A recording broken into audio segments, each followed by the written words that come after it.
Hi పిల్లలు, ఎలా ఉన్నారు? మీకోసం శ్రీమతి చెల్లి ప్రణయజ గారు ఒక మంచి కథను వ్రాశారు. కథ పేరు బొంతకాకి. కథను చదువుతున్నది శ్రీమతి ఎన్ గీత.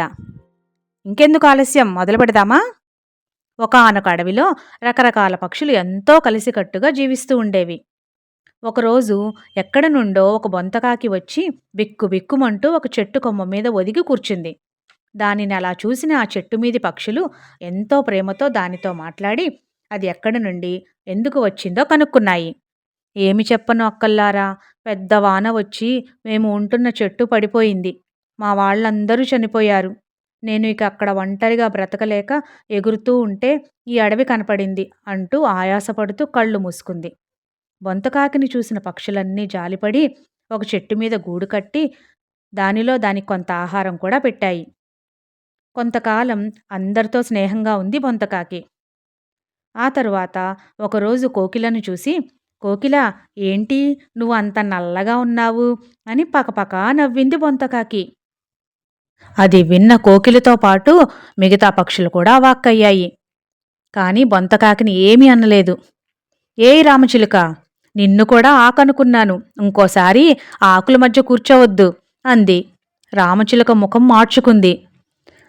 రాబందు, నీ మెడ మీద ఒక్క ఈక కూడా లేదేంటి? ఛీ అంది.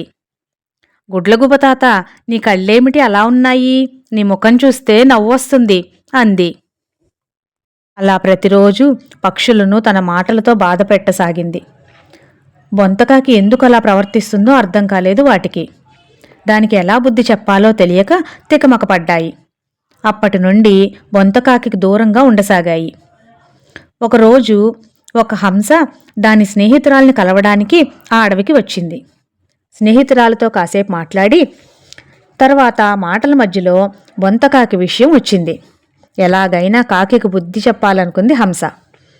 హంసను చూసి ఎగురుకుంటూ వచ్చి వాటి దగ్గర కొమ్మపై వాలి ఏదో అనడానికి నోరు తెరిచేలోగానే హంస, ఏయ్ ఎవరు నువ్వు, దూరంగా జరుగు అంది ఈసడింపుగా.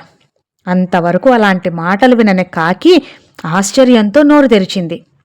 కొంతసేపటికి ఎలాగో తమాయించుకుని, ఏయ్ నువ్వెవరు? ఇంతవరకు ఎవ్వరూ నాతో ఇలా మాట్లాడలేదు అంది. ఎవ్వరూ నీతో మాట్లాడలేదేమో, నేను మాట్లాడతాను. ఎందుకంటే నేను చాలా అందంగా ఉంటాను. నాలాంటి అందమైన పక్షి దగ్గర నీలాంటి కురూపి నిలబడ్డం నాకిష్టం లేదు అంది హంస. ఏంటి, నేను కురూపినా? విస్తుపోయి అడిగింది కాకి. కాదా మరి? నీకంటే ఇక్కడ ఉన్న అన్ని పక్షులు చాలా అందంగా ఉంటాయి. మరి నేను ఎన్ని మాటలన్నా అవి ఎందుకు మాట్లాడలేదు? అమాయకంగా అడిగింది కాకి. ఎందుకంటే అవి నీలాగా సంస్కారం లేనివి కావు. నీవు ఎక్కడి నుండో వచ్చావు, అందవిహీనంగా ఉన్నావు. అయినా ఈ పక్షులన్నీ నిన్ను ఆహ్వానించి నీకు గూడు కట్టి ఇచ్చాయి. కానీ నువ్వు ఎంత అమర్యాదగా వాటిని అవమానించావో నీకూ తెలుసు అంటున్న హంసతో, నేను పక్షులను ఎప్పుడూ ఏదో ఒక రకంగా అవమానిస్తూనే ఉన్నాను. దానికి కారణం నేను అందంగా ఉండనని, నన్ను తేలిగ్గా చూస్తాయని నా బాధ అంది కళ్ళ నిండా నీటితో కాకి. బొంతకాకి మాటల్లో బాధను విన్న ఆ పక్షులన్నీ దాని చుట్టూ చేరి దాన్ని సముదాయించాయి. మనకు కావలసింది అందం కాదు, మంచి మనసు. నువ్వు ఎలా ఉన్నా మాకు ఇష్టమే అంటున్న పక్షులను తన రెక్కలతో వాటిని కౌగిలించుకుంది బొంతకాకి. కథ ఎలా ఉంది పిల్లలు? చాలా బాగుంది కదా. మరొక మంచి కథతో మీ ముందుకు వస్తాను. అప్పటి వరకు సెలవు. ఎలా ఉంది పిల్లలు కథ? బాగుంది కదూ? మరొక మంచి కథతో మీ ముందుకు వస్తాను. అంతవరకు సెలవు.